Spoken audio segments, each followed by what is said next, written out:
আজকে চলে এলাম আরেকটি নতুন রেসিপি নিয়ে, যেটা বানিয়েছিলাম চিকেন পিৎজা।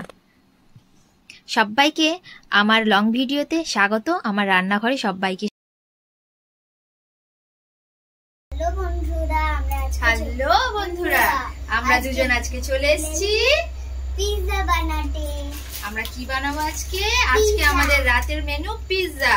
আর এই পিৎজাটা ব্রেডটা আমরা মঙ্গিনিস থেকে নিয়ে চলে এসেছি আজকে। আর ব্রেডটা বানাইনি বাড়িতে, আমরা মঙ্গিনিসেরই ব্রেড কিনে বানিয়ে দেখবো এর মধ্যে পিৎজাটা কত সুন্দর হয়। চলো তোমাদের সাথেও সেই রান্নাটা শেয়ার করছি। আজকে বানাবো কোনো সবজি ছাড়া, পুরো বিনা সবজিতে শুধু চিকেনের ওপর পিৎজা। আর যেটা বানাবে আমার রনি। তাহলে তোমরা রান্নাটা পুরোটা দেখো, রনি কিভাবে পিৎজা বানাচ্ছে। পিৎজা বানানোর জন্য প্রথমে আমি নিয়ে নিলাম চিকেন, যেহেতু চিকেন পিৎজা বানাবো। ব্রেড তো বলেইছি, এখানে মঙ্গিনিস থেকে ব্রেড নিয়ে নিয়েছি, পিৎজা ব্রেড। তার সঙ্গে পিৎজা সস, এখানে নিয়েছি মজরিলা চিজ, এখানে নিয়েছি অরিগ্যানো, যেটা মিক্স আর অরিগ্যানো, এখানে কিন্তু এটা মিক্স আপ করা আছে দুটোই। আর নিয়েছি একটু বাটার, গোলমরিচ গুঁড়ো, যেটা আমরা চিকেনটা ভাজতে কাজে লাগবে। আর একটু নিয়েছি চিকেন মশলা। এখানে আদা রসুনের পেস্ট ব্যবহার করছি না, চিকেনটা যেহেতু ভাজবো সেই কারণে শুধু একটু চিকেন মশলা অ্যাড করেছি। অন্যদিকে কড়াতে তেল নিয়ে নিয়েছি, তেল নিয়ে চিকেনগুলোকে একটু ভেজে নেব।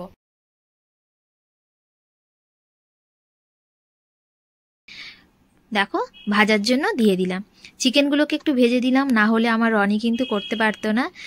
ওই জন্য চিকেনগুলোকে একটু ভেজে নিলাম। আর যে চিকেন মশলা নিয়েছি বললাম, এই চিকেনের মধ্যে কিন্তু আদা রসুন একটুকু অ্যাড করলাম না। এই চিকেন মশলাটাই চিকেনের মধ্যে দিয়ে দিলাম একটু ভাজা ভাজা হওয়ার জন্য। চিকেন থেকে যেহেতু নুন দিয়ে মেখেছিলাম চিকেনটা, একটু জল বেরিয়েছিল, বা তেলের সঙ্গে ভাজা হয়ে যেতেই দেখো চিকেনটা পুরো সেদ্ধ হয়ে গেছে। আর চিকেনটাকে একটু কালার আনার জন্য জাস্ট ওই চিকেন মশলাটা ইউজ করেছি, আর তার সঙ্গে একটু গোলমরিচ গুঁড়ো দিয়েছি একটু ঝাল হওয়ার জন্য। বাস এইভাবেই কিন্তু চিকেন মশলাটা আমরা রেডি করে নিয়েছি, অন্য কোনো কিছুই অ্যাড করিনি এর মধ্যে। পিৎজা ব্রেডগুলো দেখো সত্যি অনেকটা সফট। বাড়িতে বানালে ইস্ট দিলে কিন্তু এরকম টাইপের সফটনেসটা আছে, সেই কারণে দেখো। বাড়িতে ইস্ট তো নেই, বাড়িতে একদিন টক দই দিয়ে আমি বানাবো অবশ্যই, সেটা বানিয়ে দেখাবো কিভাবে আমি পিৎজা বানাই। আজকে যেহেতু খুব কম সময়, সেই কারণে কম সময়ের মধ্যে ইনস্ট্যান্ট পিৎজাটাই তাড়াতাড়ি বানিয়ে নিলাম। ছেলে বলছিল যে আজকে পিৎজা খেতে ইচ্ছে করছে, তাই সেই কারণে দোকান থেকে কিনে এনে ইনস্ট্যান্ট বানাচ্ছি আজকে। দেখো আমার রনি বানাচ্ছে পুরোটা। রনি এবার কি করবে? পিৎজা ব্রেডটা এর উপরে রেখে দিলাম। চল এবার সসটা দিয়ে দিই। ঠিক আছে, এবার রনি কি দিচ্ছে এর মধ্যে? সস।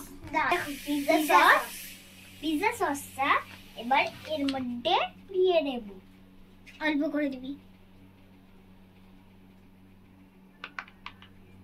বাস।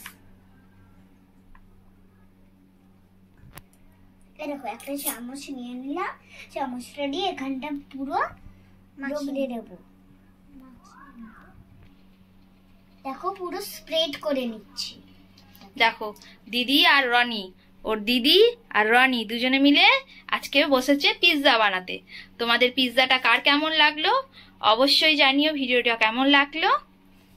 আর তোমরাও পারলে এরকম ইনস্ট্যান্ট পিৎজা দোকান থেকে ব্রেড কিনে এনে রনির মতো বানিয়ে নেবে।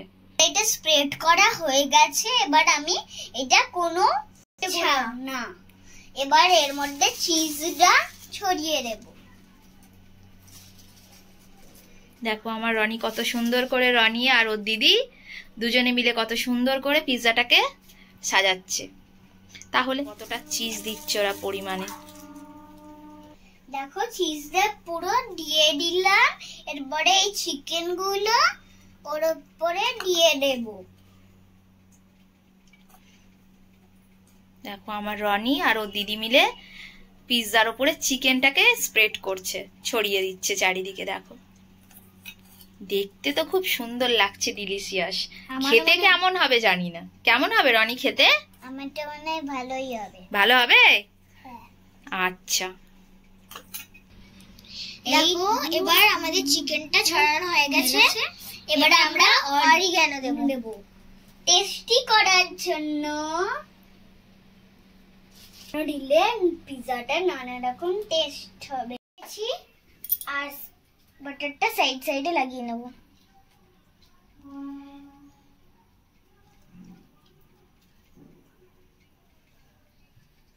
রনি দেখছো দিদিভাই কি করে দিচ্ছে? এরকম করে বাটার লাগাতে হয় সাইডে। আচ্ছা বুঝেছি। তবেই তো পিৎজাটা খেতে মজা লাগবে নাকি?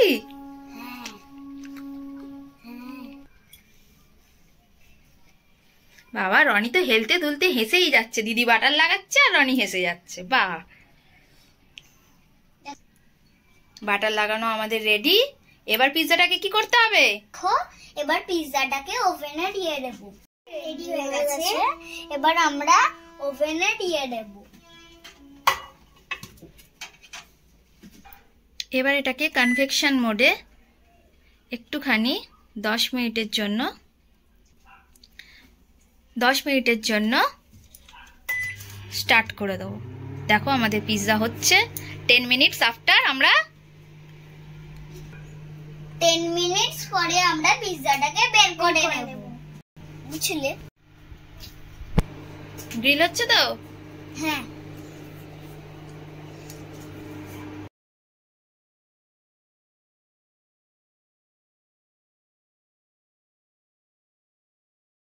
বন্ধুরা দেখো পিৎজাটা আমাদের কত সুন্দর খেতে হবে, তোমরা দেখতেই পাচ্ছ নিশ্চয়ই।